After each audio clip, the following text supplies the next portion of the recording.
Vamos mergulhar em um capítulo bem complexo e importante da história europeia moderna: a Guerra do Kosovo e o legado que ela deixou, que, como a gente vai ver, dura até hoje.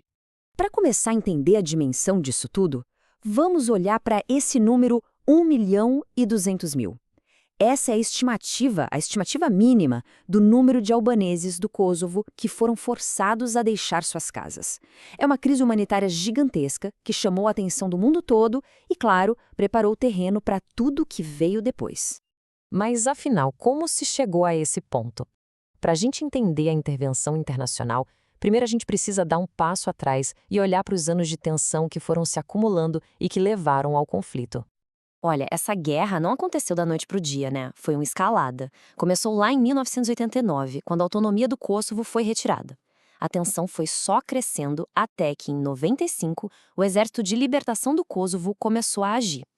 Em 98, a coisa explodiu de vez, virou um conflito aberto, que culminou no massacre de Rachaki, em 99, um evento chocante que serviu de estopim e mobilizou a opinião internacional. Então, de um lado, a gente tinha as forças do Estado da República Federal da Jugoslávia, e do outro, a milícia separatista conhecida como Exército de Libertação do Kosovo, o LK, que lutava pela independência.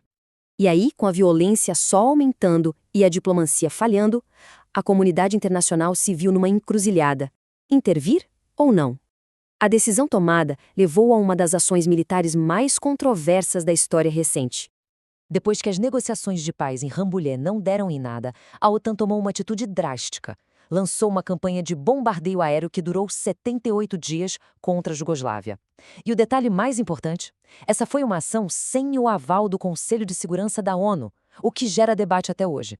E essa frase aqui, ela resume perfeitamente o dilema. A conclusão de uma comissão internacional foi que a intervenção foi ilegal, mas legítima. Como assim? Ilegal porque, de fato, não tinha aprovação formal da ONU. Mas, por outro lado, legítima, aos olhos de muitos, pela urgência da crise humanitária que estava acontecendo.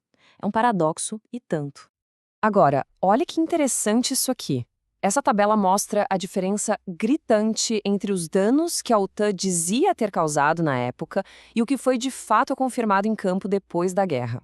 Isso mostra bem o que os militares chamam de névoa da guerra, sabe? E como a guerra de informação e a dificuldade de confirmar alvos são desafios gigantes em conflitos modernos. Os bombardeios acabaram forçando a retirada das forças iugoslavas, mas o fim dos combates não trouxe uma paz simples e direta. O que veio a seguir foi, na verdade, um período bem frágil, tenso, que precisou de supervisão internacional. Oficialmente, a guerra acabou com o acordo de paz. Foi aí que as Forças Internacionais de Manutenção da Paz, conhecidas como KFOR, entraram no Kosovo para tentar manter a ordem. Mas o fim da guerra não acabou com a tragédia humana. Como esse gráfico mostra, a violência gerou uma segunda onda de deslocamento. Só que dessa vez, foram mais de 200.000 sérvios, ciganos e outras minorias que fugiram do Kosovo com medo de retaliação. Com os combates encerrados, o foco mudou. A grande questão passou a ser como responsabilizar os culpados pelas atrocidades cometidas. E esse era um desafio imenso. E para essa tarefa, entrou em cena o Tribunal Penal Internacional para a ex-Iugoslávia. O objetivo dele era estabelecer o que no jargão jurídico se chama de fatos adjudicados. Basicamente, são fatos provados em um tribunal que, em tese, deveriam se tornar um registro histórico inquestionável do que aconteceu. Do ponto de vista estritamente legal, muitos dizem que o tribunal foi um sucesso, que criou um registro fundamental de crimes de guerra. Mas, como essa citação aqui sugere, um tribunal tem seus limites, né? Ele não pode sozinho despertar a humanidade das pessoas. E para muitas das vítimas, o tribunal pareceu algo muito distante.